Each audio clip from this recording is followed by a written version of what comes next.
नमस्कार, मैं ज्योतिषाचार्य आशा त्यागी राजमंगल टाइम्स और धर्म मंच की एस्ट्रोमॉम सीरीज में आपका हार्दिक स्वागत करती हूँ।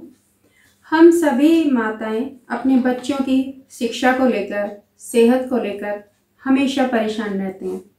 बच्चा चिड़चिड़ा क्यों है, बच्चे का पढ़ाई में मन क्यों नहीं लग रहा है। बच्चे का पढ़ाई में मन नहीं लग रहा है वो एक अलग समस्या है। अगर बच्चा हमारा पढ़ भी रहा है तो उसको उतना आउटपुट क्यों नहीं मिल रहा है, या कभी कभी सेहत के लिए हम इतना परेशान हो जाते हैं कि हमें समझ नहीं आता है कि हम करें तो करें क्या। कुछ छोटी छोटी सी मैजिकल टिप्स मैं आपको देती हूँ, उन्हें आजमाएं और अपने बच्चों का जीवन खुशहाल बनाएं। तो आइए सबसे पहले हम बच्चों की एजुकेशन के बारे में बात करते हैं। तो अगर बच्चे को पढ़ाई में कोई परेशानी आ रही है तो आप एक बांसुरी खरीद के लाएं और वो उन बच्चों को भेंट कर दें जो कि पढ़ रहे हैं इस समय, जो छात्र हैं या विद्या अध्ययन में इस समय लगे हुए हैं। उस बांसुरी के आपको ऊपर है ओम नमो भगवते वासुदेवाय लिखना है। वो पीले रंग के चंदन से अगर आप लिखें तो और भी अच्छा रहेगा। तो उसके ऊपर ओम नमो भगवते वासुदेवाय नमः लिखकर उन बच्चों की स्टडी टेबल पर आप उसे रख सकते हैं। इसे रोली से भी लिख सकते हैं अगर आपके पास येलो कलर का चंदन तिलक नहीं है, या फिर बच्चे के जो ईशान कोण है, उसका जो स्टडी रूम है, अध्ययन कक्ष है, वहाँ पर इसे लटका दीजिएगा। आप देखेंगे कि बच्चे के अंदर एकाग्रता किस तरीके से बढ़ती चली जा रही है और जो आपका तनाव था वो कम होता जा रहा है। रिजल्ट भी बच्चे का अब आएगा। दूसरा, विद्यार्थियों को चाहिए कि वो हमेशा अपनी पुस्तकों में मोर का पंख रखें। जब हम और आपकी पीढ़ी गांव में या कहीं भी पढ़ते थे तो हमारे बड़े बुजुर्ग हमें क्या बोलते थे कि मोर का पंख रखो, उसे हम विद्या माता कहते थे। लेकिन वो विद्या माता थी या नहीं थी ये तो हमें नहीं पता। हमें ये लगता था कि हाँ वाकई में इन्हें किताब में रखने से, कॉपी में रखने से हमें विद्या आएगी, हमें नॉलेज आएगी। लेकिन बड़े बुजुर्गों ने ये नहीं बताया था हमें कि उसके पीछे लॉजिक क्या है। क्योंकि हम सभी जानते हैं कि इस समय जो है 23 सितंबर 2020 से जो राहु है वो वृषभ राशि में आया हुआ है, उसे पूरी पावर मिली हुई है। बच्चों का कंसंट्रेशन खत्म है और कोरोना के चलते ऑनलाइन क्लासेस सभी की चल रही हैं। इस ऑनलाइन क्लासेस की वजह से बच्चों का राहु जो है वो और भी ज़्यादा एक तरीके से उग्र होता जा रहा है। अगर हम बच्चों को इन सब गैजेट से दूर रखने की कोशिश करते हैं तो बच्चे बहुत चिड़चिड़ाहट में आ जाते हैं। वो हर चीज़ में कोई तोड़फोड़ भी कर रहे हैं। जो शिकायतें आती हैं मेरे पास, इस तरीके की कुंडलियाँ आती हैं, फ़ोन कॉल्स आते हैं, उन सब से जैसे मुझे पता लगता है तो वो कारण है कि राहु, ये जितने भी इलेक्ट्रॉनिक गैजेट्स हैं ये सभी राहु के अंतर्गत आते हैं। तो ऐसे में हमें गुरु की बहुत ज़रूरत है। गुरु मीन्स ज्ञान या विजन। तो गुरु से ही राहु डरता है या कमज़ोर पड़ता है। अगर बच्चे को ये विज़न हो जाए, ये ज्ञान हो जाए कि एक लिमिट तक ही इन चीज़ों से हमें खेलना चाहिए या यूज़ करना चाहिए इनको, इससे हमारी आंखें खराब हो सकती हैं, इससे हमारी एकाग्रता में कमी आ सकती है, तो अपने आप ही बच्चे उन्हें छोड़ देंगे। तो उनको डांटिएगा मत, उनको प्यार से समझाइएगा और उनकी किताबों में मोर का पंख रखिएगा। यहाँ तक कि उनके सोने का जो भी बेडरूम आपके साथ है तो गद्दे के नीचे सिरहाने की तरफ रखिएगा, और अगर बच्चों का अलग से है तो भी उनके गद्दे के नीचे एक मोर का पंख जरूर रखिएगा। आप देखेंगे कि बच्चे की चिड़चिड़ाहट या बच्चे का जो नकारात्मक व्यवहार था उसमें किस तरीके से परिवर्तन आता जा रहा है।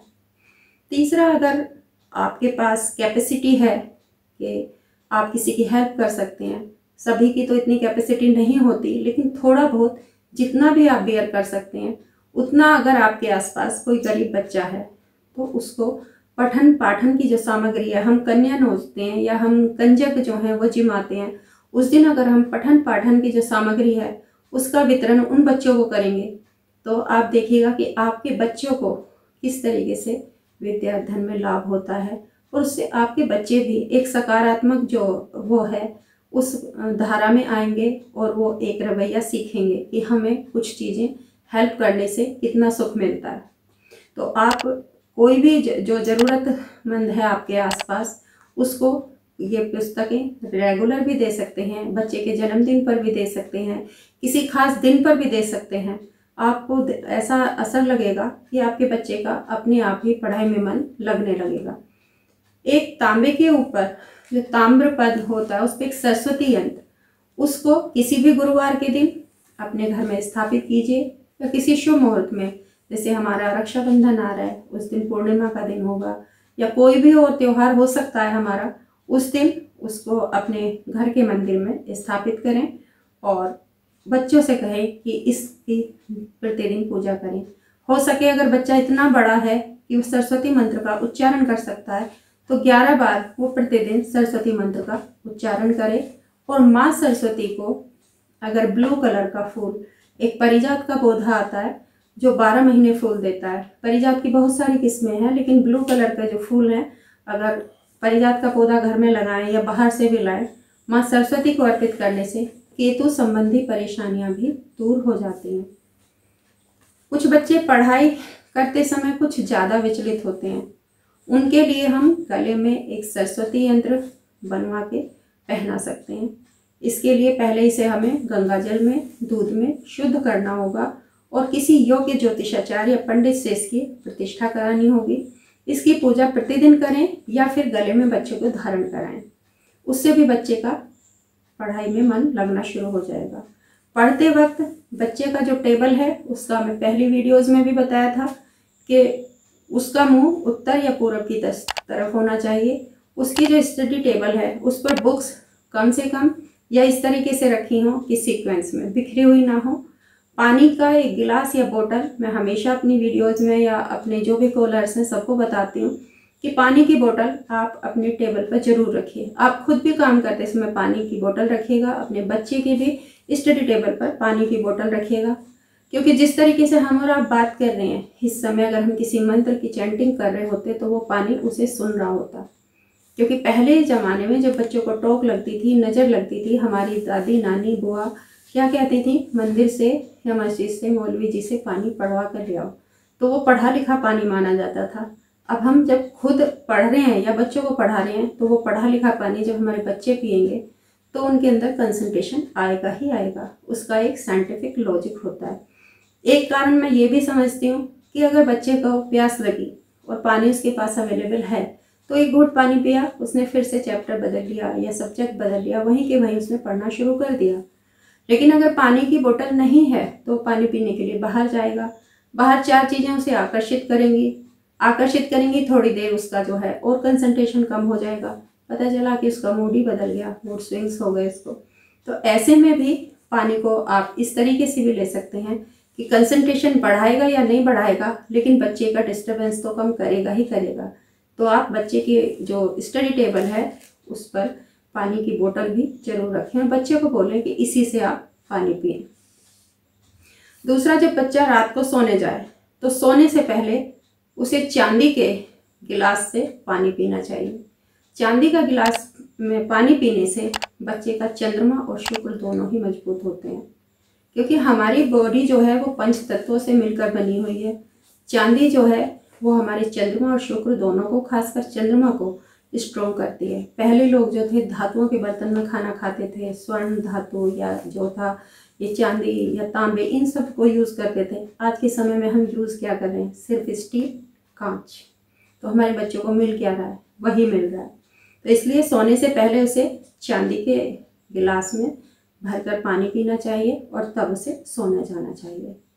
अभिमंत्रित किया हुआ पन्ना या कोई मोती, इस तरीके का रत्न आप किसी की ज्योतिषीय परामर्श से पहना सकते हैं अपने बच्चे को। बिना परामर्श के किसी की होड़ से अपने बच्चों को कोई भी जो रत्न है वो धारण ना कराएं। हो सकता है कि कोई रत्न दूसरे बच्चे को बहुत लाभकारी हो और आपके बच्चे के लिए वो अहितकारी हो जाए। इसलिए किसी भी अच्छे ज्योतिषी से या जिस पर आपका विश्वास है, अच्छे सभी होते हैं, उनसे कुंडली का पूर्ण अवलोकन कराने के बाद आप उनको रत्न धारण कराएं। प्रतिदिन गायत्री मंत्र का जाप बच्चे के लिए बहुत अच्छा है। सोते समय उसे बोलो 3 बार गायत्री मंत्र पढ़ के उठा करो।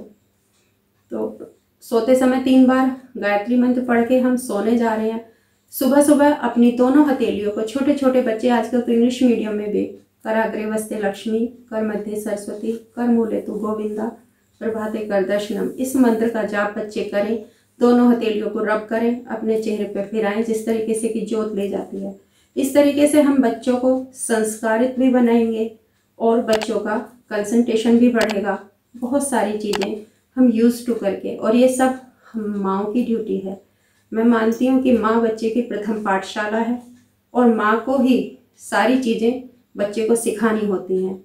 अगली वीडियो में कुछ और नई रोचक जानकारी लेकर आपके सामने हाजिर होती हूँ। तब तक के लिए नमस्कार, धन्यवाद।